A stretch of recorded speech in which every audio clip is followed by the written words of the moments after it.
सभी श्रोताओं को प्यार भरी राम राम।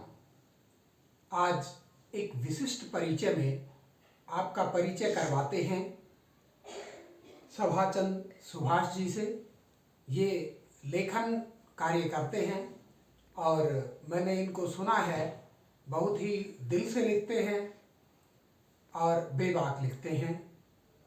तो इसी कड़ी में आपको जोड़ते हैं आपके अपने YouTube चैनल से डॉक्टर सुनील कुमार भारद्वाज, हमारा सुंदर संसार मानवता से। और मैं आग्रह करूंगा सभाचंद सुभाष जी से कि वो अपनी बारे में कुछ बताएं और तत्पश्चात अपनी एक रचना भी अवश्य रखें। तो सभाचंद सुभाष जी, आप वर्तमान में क्या कुछ कर रहे हो और किस तरह से अपने जीवन को आप व्यवस्थित करके और इस कार्य से जुड़े हो, थोड़ा सा एक बार प्रकाश। मैं 2019 में शिक्षा विभाग से बतौर प्राध्यापक सेवानिवृत्त हुआ हूँ जी। उसके पश्चात मैं लेखन कार्य के अंदर जो है लीन हूँ, रत हूँ उसमें। बहुत बढ़िया जी। और ये लेखन कार्य मैं काफ़ी सालों से कर रहा हूँ, लेकिन पुस्तक को प्रकाशित करने के लिए कार्य में 2019 से ये काम जारी है जी। अब तक 11 पुस्तक पब्लिश हो चुकी हैं जी। 12वीं पुस्तक जो है वो पाइपलाइन में है जी। जो कि भक्ति संगीत, भक्ति रचनाएं उसके अंदर शामिल हैं। मैं एक उपन्यास कर्मफल के नाम से, जी। दोहे सतसई अहिरवाटी के नाम से, जी। और कुंडलियां संग्रह जो है बोल सुरीले बोल जी। के शीर्षक से, और कहानी संग्रह है निर्मल भाग्य जी। और जो है बाकी पुस्तकें जो है वो कविताओं पर। तो कहने का मतलब ये है कि आप देखें सभाचंद सुभाष जी ने अपने जो लेखनी है उसको अलग अलग विधाओं में चलाया। तो मैं आपसे जानना चाहूँगा कि सेवानिवृत्ति के बाद ही लगभग आपने इस फील्ड में रुचि दिखाई, तो पहले से भी आप कुछ लेखन कार्य तो मैं पहले से ही कर रहा हूँ, लेकिन इसको जो पुस्तक का रूप जो है वो मैं 2019 के बाद में नहीं देखा है, क्योंकि मैंने नहीं दे पाया काम की व्यवस्था के कारण। हाँ जी उस हिसाब से मतलब एजुकेशन के अंदर भी जो है वो बहुत ज़्यादा, मतलब स्कूल के अंदर जो है ना बहुत काम करना पड़ता है। हाँ, बच्चों को जो है ना उसमें फिर डिस्टर्बेंस होती है। और फिर मैं माननीय डॉक्टर त्रिलोकचंद जी के मतलब जो है प्रभाव में आकर और उन्होंने जो है ये पुस्तकों का कार्य मैंने शुरू किया है। चलो, तो त्रिलोकचंद जी एक आप मेरे आदर्श है, आदर्श के रूप में रहे, उनसे प्रेरित होकर उनसे प्रेरित होकर के मैंने काम शुरू किया। उनका बड़ा सहयोग रहा है इसमें, प्रत्येक पुस्तक में उनका सहयोग रहा है। तो त्रिलोकचंद जी भी कुछ लिखते हैं? हाँ जी वो भी बराबर जो है बराबर मेरे से जो है ज़्यादा, उनकी भी लगभग 12 पुस्तकें जो है पब्लिश हो चुकी है जी। ये तो बहुत अच्छी बात है। वो भी सभी विधाओं में लिखते हैं। प्रयास करेंगे कभी अपने श्रोताओं के साथ उनको भी जोड़ें? हाँ बिल्कुल जोड़ेंगे, बिल्कुल। वो तो बड़े मतलब जो है जुड़े हुए हैं, वो अंतर्राष्ट्रीय स्तर के जो है कवि हैं। वो नेपाल में भी जो है जा चुके हैं, वो जो है अपने पूरे भारतवर्ष में घूम चुके हैं। क्या? हाँ जी। अच्छा, और मैं ये जानना चाहता हूँ कि जैसे हम किसी भी विषय को जब देखते हैं तो उसकी पृष्ठभूमि में जाते हैं, तो इसी प्रकार से आपके परिवार से भी किसी के पास ये हुनर है या नहीं? परिवार के अंदर ऐसा कोई हुनर नहीं है।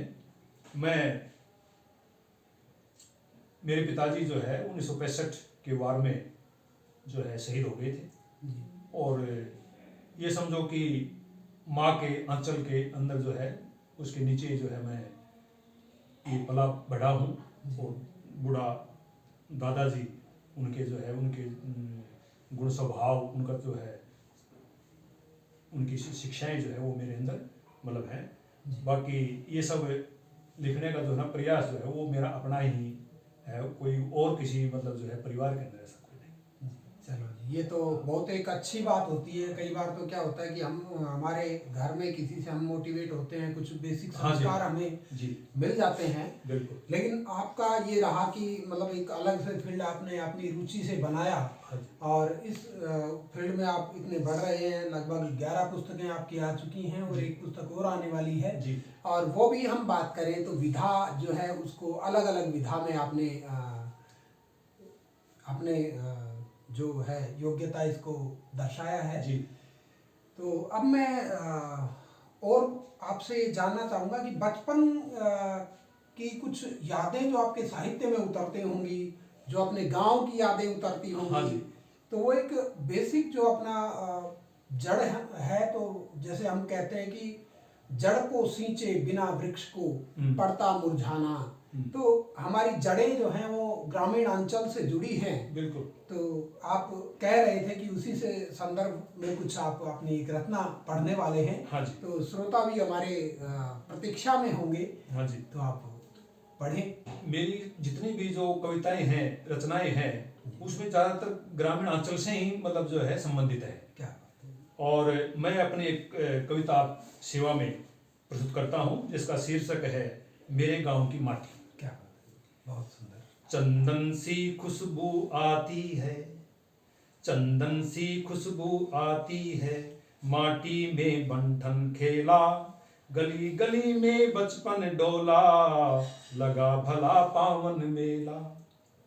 लिपटी बदन गांव की माटी, लिपटी बदन गांव की माटी, महकाती बदन सलोना, गहराती जब नींद खेत में, रहे माटी संग सोना।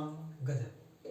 भूमा जो बिस्तर बन जाती, भूमा जो बिस्तर बन जाती, तकिया बन जाता ढेला, गली गली में बचपन डोला, लगा भला पावन मेला। क्या बहुत सुंदर। रिमझिम बूंदों से माटी में, रिमझिम बूंदों से माटी में, खुशबू सौंधी सी आती, खिल खिल जाता भूमा आंचल, खुशबू जो दिल को भाती। हाँ हाँ दर्द दूर खुशी खुशी से, हाँ दर्द दूर खुशी खुशी से, महके जो जीवन बेला, गली गली में बचपन डोला, लगा भला पावन मेला। बहुत सुंदर। मेरे गांव की माटी संग बसा पुरातन है डेरा, तन अपने पर मलमल माटी, दे जन डगर डगर फेरा।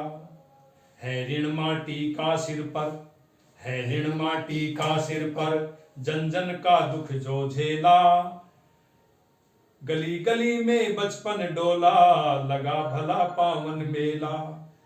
लगा तिलक पावन माटी से, हल कृषक खेत चलाता है, लगा तिलक पावन माटी से, हल कृषक खेत चलाता, देती है ये तन को रोटी, जुड़ता है गहरा नाता।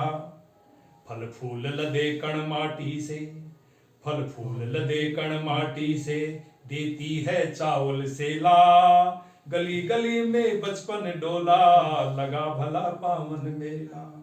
चंदन सी खुशबू आती है, चंदन सी खुशबू आती है, माटी में बंडन खेला, गली गली में बचपन डोला, लगा भला पावन मेला। धन्यवाद। बहुत सुंदर। तो श्रोताओं, देखा आपने किस प्रकार से गांव की माटी की महिमा सभाचंद सुभाष जी ने अपनी कविता के माध्यम से व्यक्त की। तो एक गर्व होता है जब हम उन दिनों की बातें करते हैं जब मिट्टी में खेला करते थे। वो दिन दुर्लभ हैं। तो प्रयास करेंगे सभाचंद जी को आपके साथ बार बार इसी प्रकार से रूबरू करवाते रहेंगे। फिर मिलते हैं किसी और अंक में। धन्यवाद। जय हिंद।